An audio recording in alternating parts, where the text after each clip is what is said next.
checking out this video. Don't forget, like and subscribe. Let's go. We did watch AEW Dynamite Grand Slam Mexico, June 18th, 2025. My biggest disappointment with the show is that it did not open with a mariachi version of You Wanted War. That would have been an absolute... Don't ask. This was perfect the way it was. Maybe next year I'll get that. No, you won't. They are, in fact, in Arena fucking Mexico. Yes. And no matter how many times they tell you they're going to do that and advertise it and push it and you think about it, it doesn't really hit you until the show starts and holy shit! It's Arena fucking Mexico. Yeah. And Hangman Page comes out. My God, this ovation. These Mexican fans love them some Hangman Page. And it probably loved him more when he cut his entire promo in Spanish. Yes, he did. And between my extremely limited knowledge of Spanish. I got the whole thing here because I am very fluent in Spanish. Oh, your native tongue, of course. I just can't speak it. Sure. Yes. So, first off, he begins with, Hola! I got that part, yes. I was like, okay. Later, he said, Esta noche. I said, it means tonight. Mi nombre es Hangman. My name is Hangman. Yes. I'm earning this D. I was like, God damn, look I at got this a D guy. in Spanish, everybody. This is a good start to this promo. Well, then he kept going in Spanish. And he kept going and going and going and going. And, like, Excalibur, I think he's got, like, limited Spanish. So he tried to translate. Yeah. But, like, every time he would start talking, Hangman would just talk over him, so he just finally gave up. Yeah. So, they didn't have subtitles or anything. I mean, listen, most people had no idea what he said. It was still pretty awesome. And what was really awesome about it is he pretty much became the top AEW guy in Mexico after this promo. For sure. And I was told that CMLL is just like, they're begging to get Hangman. I bet they are. He's their number one on their list is to get Hangman back. Mm-hmm. He said, my name is Hangman. Sorry, my Spanish is not the best, but better than a lot of the gringos. He said, my family had a tobacco farm when I was young, and I worked there every summer. I learned about Mexico, and these people were hard workers, honest people who cared about their families, and one of the things they taught me was that people are better when they work together.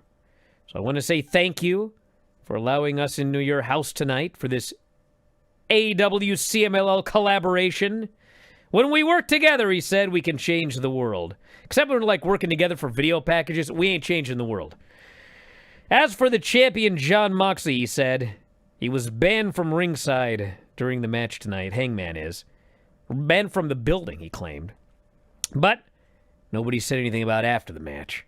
So he flat out says, when the match is over, I will return to the building and beat his ass. Pretty much it, yes. And everybody cheered. He said, thank you, fans. And I will see you soon. It was a great promo. It was a great moment. He speaks great Spanish. Actually, yes. Yes, great Spanish. I think apologizing for not being better at it has probably just endeared him to them more. Yeah. Humility is a likable trait, I've been told. Wouldn't know myself. And opening... the first words the ring announcer says is, your opening contest is a 14-man tag team match. Yeah. It's Dax Harwood, Volador Jr., Kyle Fletcher, Konosuke Takeshita, Lance Archer, Josh Alexander, Hechicero versus Bandito, Atlantis Jr., Templario, Brody King, Daniel Garcia, Adam Cole.